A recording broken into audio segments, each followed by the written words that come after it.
Hello दोस्तों, मैं आपका दोस्त इमरान शेख। आज आपका स्वागत है अली ब्रदर्स चैनल पे। आज का हमारा टॉपिक बहुत इंपॉर्टेंट है।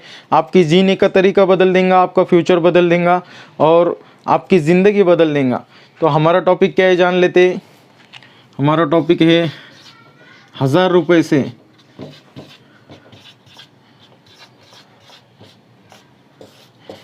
रुपये से 1 करोड़ तक का सफ़र आज हम इस वीडियो में जानेंगे। तो बहुत इंपॉर्टेंट वीडियो है। तो इसके लिए हम सबसे पहले जानने वाले एक बहुत इंपॉर्टेंट चीज़, तो वो है पावर ऑफ कंपाउंडिंग।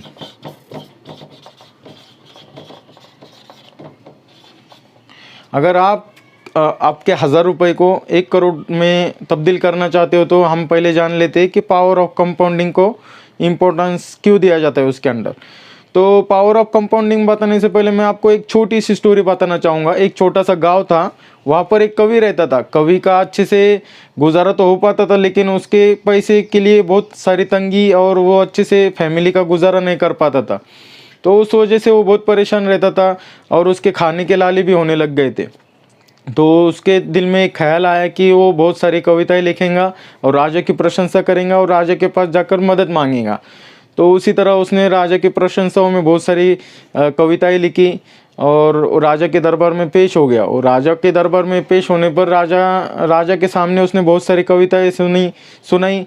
दरबार में भी बहुत हल्ला हो गया कि इतनी अच्छी सी कविताएं वो कैसे बोल पा रहा है, इतनी अच्छी कविताएं थी। सब हैरान हो गए। राजा उसकी कविताएं सुनकर और उसकी प्रशंसा सुनकर बहुत खुश हो गया और राजा ने खुशी में उसे इनाम देने का तय कर लिया।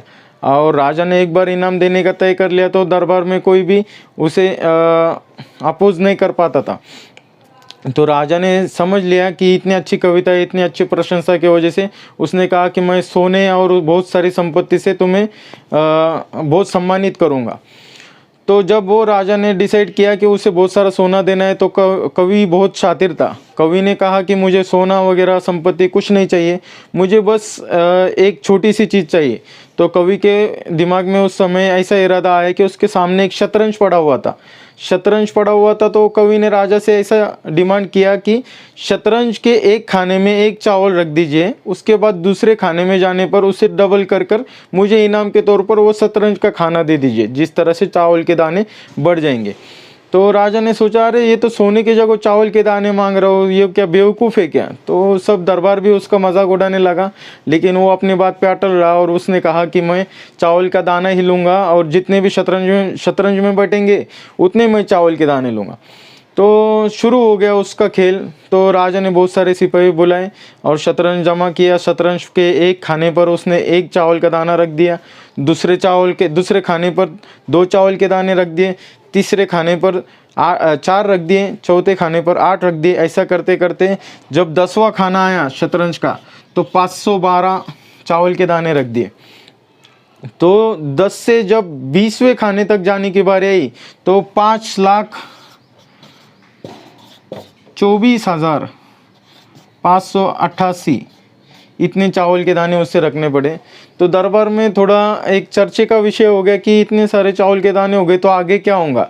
जैसे जैसे दरबार आगे बढ़ने लगा तो और बहुत सारे चावल के दाने ऐड करने लगे। सारे सिपाही उसकी गिनती में मग्न हो गए, सब परेशान हाल हो गए। तो जब जाकर शतरंज का आधा खेल ख़त्म हुआ तो 32वें रकाने तक 214,24,000 से ऊपर उसे चावल के दाने देने पड़े। राजा परेशान हो गया, राजा की सोच बंद पड़ गई। उसके आगे राजा सोच ही नहीं पा रहा था। जैसे जैसे आगे और खाने बढ़ने जा रहे थे, चावल के दाने ऐड होते जा रहे थे। चावल के दाने ऐड होते गए, करोड़ों अरबों खरबों में वो चावल के दाने ऐड हो गए। तो राजा आखिरकार पूरा हताश निराश हो गया। राजा ने बोला, अब इसके आगे शतरंज का पूरा खेल भी ख़त्म नहीं हुआ था कि जितने उसके रकाने खाने उसमें चावल के दाने पूरे कंप्लीट ही नहीं कर पाए। राजा ने उसे बहुत विनती की कि मैं इतने ही चावल के दाने दे सकता हूँ, इसके बाद इसके अलावा मेरे पास पूरा राज दरबार है, पूरी मेरी संपत्ति है, उसे मैं आपको देना चाहूँगा, उसके आगे मेरे पास कुछ भी नहीं है।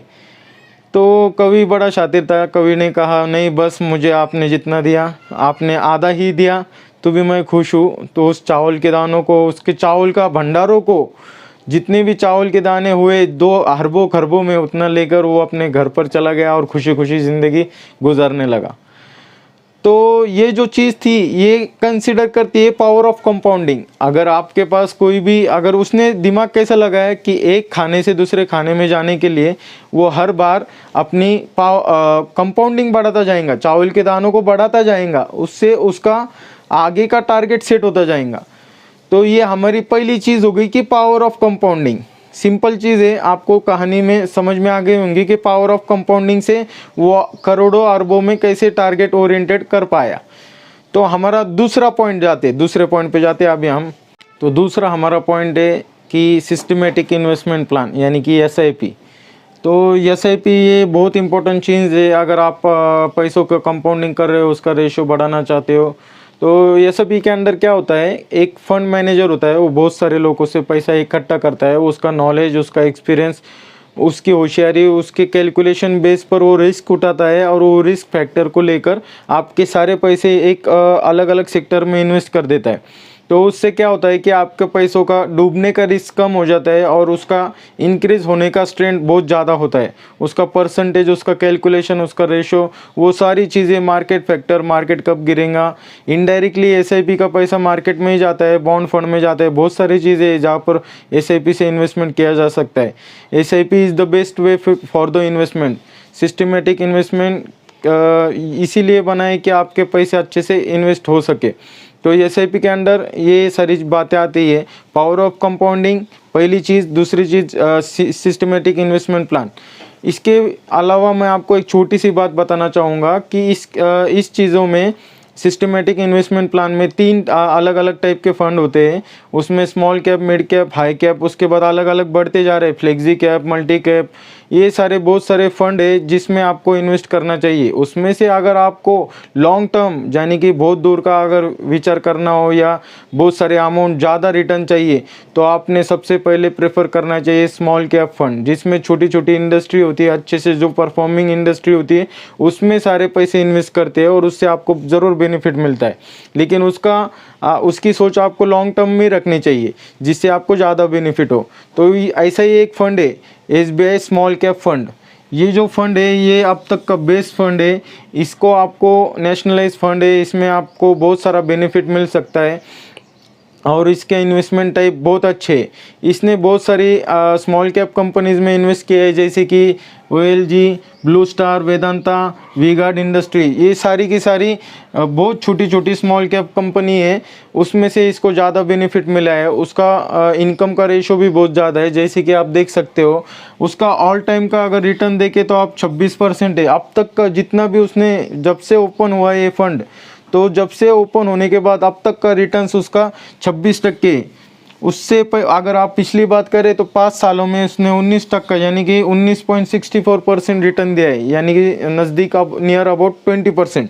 उसके बाद 3 साल की बात करें तो 30% रिटर्न दिया है। 30% रिटर्न अगर लॉन्ग टर्म में आप सोच सकते हो तो बहुत बड़ी बात है।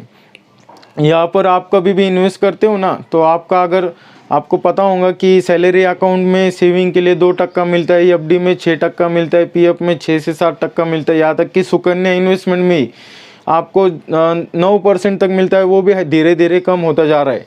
और आपको अगर SIP के इन्वेस्टमेंट थ्रू आपको अगर 26, 19, 30 इस परसेंट में आपको रिटर्न मिल रहे हैं तो वो बहुत ही अच्छे रिटर्न से, तो आपको हमेशा ये प्रेफर करना चाहिए। और आप जान लो कि इसका टोटल, हम अपने पैसों को रिस्क में नहीं डाल रहे, इसका टोटल फंड है 12,800 करोड़ रुपए। 12,800 करोड़ रुपए से भी ज़्यादा इसके फंडिंग टाइप है। उसमें ये इन्वेस्ट करके अपने एक छोटी सी अमाउंट जाएंगी। सिस्टमेटिक इन्वेस्टमेंट प्लान में क्या होता है, आप मंथली बेस आपको इंस्टॉलमेंट फिक्स करना है। आप 1,000 रुपये से इन्वेस्ट कर सकते हो। इस फंड के लिए आप कम से कम 500 रुपये से लेकर 25,000 तक इन्वेस्ट कर सकते हो, जिससे आपका इन्वेस्टमेंट बढ़ेगा। अगर तो आप एवरेजली आपको क्या करना है, आप 1,000 रुपये तो मंथली आपका कुछ भी मोबाइल का रिचार्ज का खर्चा या बाहर का शौक या खाने पीने के लिए चले जाते, तो आपको सिंपली 1,000 रुपये इन्वेस्ट करने हैं 1000 रुपये मंथली इन्वेस्ट करके आप जैसे जैसे आगे जाओगे, आप अगर कोई भी कंपनी में काम करते हो तो आपको एक बार इन्वेस्ट करके यानी कि एक बार आप अच्छे से काम करोगे तो आपको मंथली सैलरी मिलेंगी, लेकिन दूसरे मंथ में आप काम करोगे तो आपकी सैलरी बंद हो जाएंगी। उसी तरह वही रेशो जो होता है ना, वो कंपाउंडिंग होता है। अगर आप कंटिन्यूस काम करते रहोगे तो आपको मंथली पगार मिलेगा, उसके बाद आपको मंथली ईयरली इंक्रीमेंट मिलेगा, ये रेशो बढ़ता जाएगा। तो उसी तरह इस केस में भी होता है, आपको 1000 रुपये एक बार इन्वेस्ट करके छोड़ने देने, आपको कंटिन्यूस वो इन्वेस्ट करने चाहिए। ईयरली मंथली आपको 1000 रुपये इन्वेस्ट करने हैं, ये फिक्स है। 1000 रुपये इन्वेस्ट करने के बाद आपका जो 5 साल बाद रिटर्न जो होगा, वो आप जो इन्वेस्ट करोगे वो वॉल्यूम होगा 60,000। उस पर आपको एवरेजली हमने पकड़ा है, इसका रिटर्न तो बहुत अच्छा है, 20%, 30%, 31%। इसके बीच में हमने एक एवरेज रेशो पकड़ा है 18%। 18% रेशो पे अगर आपने 5 साल इन्वेस्टमेंट की तो 1000 रुपये से ईयरली आपके 12,000 होंगे। 12,000 के 5 साल के बाद 60,000 होंगे। 60,000 पे आपको बेनिफिट मिल रहा है 37,000। ये बहुत अच्छा बेनिफिट है। वो आपकी टोटल अमाउंट हो जाएंगी 97,658। तो ये अमाउंट अच्छी है, लेकिन आपको लग रहा है बहुत कम है। तो वही बता रहा हूँ कि पावर ऑफ कंपाउंडिंग क्या है। जैसे जैसे आप उसको अच्छे से लॉन्ग टर्म होल्ड करते जाओगे तो आपका जो ये रिटर्न है वो बढ़ता जाएगा। तो देख लीजिए, आप 10 साल के बाद जब आप इन्वेस्ट करोगे सिर्फ 1,20,000, तो उस पर आपको मिल रहा है 2,16,000 का रिटर्न। यही हुआ कंपाउंडिंग। उस पर आपकी टोटल अमाउंट हो जाएंगी 3,36,258 रुपये। तो इससे आगे अगर आप उसे 20 साल होल्ड करते हो तो आपका सिर्फ इन्वेस्टमेंट हो जाएगा 2,40,000। 2,40,000 आज के डेट में आपको किसी भी बाइक खरीदने के लिए या किसी भी इन्वेस्टमेंट टाइप में इन्वेस्ट कर देते हो या खर्चा कर देते हो, किधर भी आप दिमाग ही नहीं लगाते हो कि आपके पैसों के आप कितने अच्छे से यूटिलाइज कर सकते हो। तो यही इसी वीडियो में आपने यही सिखाऊंगा। तो आप जब 2,40,000 इन्वेस्ट करोगे तो आपको बेनिफिट होगा टोटल 21 लाख रुपए का, और आपकी कंप्लीट अमाउंट होंगी near about 24 lakh rupees. 24 lakh यानी कि 20 साल बाद अगर आपको कोई 24 लाख दे रहा होगा 1000 रुपये इन्वेस्टमेंट के, तो वो बहुत बड़ी रकम है। उसके बाद आज की डेट में मैं ये वीडियो बना रहा हूँ 25 से 20 साल में आपने देख लिया, आपको 2.5 लाख इन्वेस्टमेंट पे आपको 20 लाख से भी ज़्यादा इन्वेस्टमेंट का अमाउंट रिटर्न मिल रहा है। तो मैंने ये वीडियो बनाई है एवरेजली 30 से 35 साल के बीच में लोगों के लिए, जब वो रिटायरमेंट के लिए हो तो उनके पास एक अच्छा अमाउंट हो और वो उसके आगे की ज़िंदगी अच्छे से गुजार सके या बच्चों का फ्यूचर अच्छे से डिज़ाइन कर सके। तो जब आपका 28 साल बाद रिटर्न जो होगा, आपका इन्वेस्टमेंट क्या हो रहा है ईयरली 12,000 रुपये, 10 सालों के लिए 2.5 लाख रुपये, उसके बाद 20 सालों के लिए 5 लाख रुपये। तो 28 साल में आपका इन्वेस्टमेंट हो रहा है 3,36,000 रुपये। 3,36,000 में आपको ये जो 18% हमने डिसाइड किया है, ये कुछ भी हो सकता है। उस टाइम पे अगर 28 साल बाद ये कभी 40 हो गया या 50 हो गया तो इसका अमाउंट कैलकुलेशन तो हम इमेजिन ही नहीं कर सकते। तो एवरेजली हमने 18% पकड़ा है, जो कि आप भी के हिसाब से 30% चालू है। 18% के हिसाब से आपको बेनिफिट मिलेगा 96 लाख रुपीज़ का, और आपका जो इन्वेस्टमेंट अमाउंट है 3,36,000 रुपये, ये सब मिलाकर आपको 1,08,38 रुपये मिलने वाले हैं 28 साल के बाद 1000 रुपये के लिए। तो ये जो आपका टारगेट है, ये आपने गोल सेट किया है ना, ये आपको 1000 रुपये से 28 साल बाद 1 करोड़ रुपये, 1,08,38 रुपये आपको मिलने वाले। इसमें से थोड़ा बहुत जो टैक्स होगा वो कट हो जाएगा, क्योंकि आपका एक छोटा इन्वेस्टमेंट टाइप में से गवर्नमेंट भी थोड़ा क्रेडिट ले लेता है। तो ये आपको छोटा सा सफ़र है, बस आपको एक बार अच्छे से उसका वे समझ लेना है और आपको इन्वेस्ट कर देना है, और कांस्टेंट और कंसिस्टेंट रहना है आपको। उसी से आप करोड़पति बन पाओगे। सिंपल है मेरे दोस्तों, आप बस इसे लाइक करें, सब्सक्राइब करें और शेयर करें।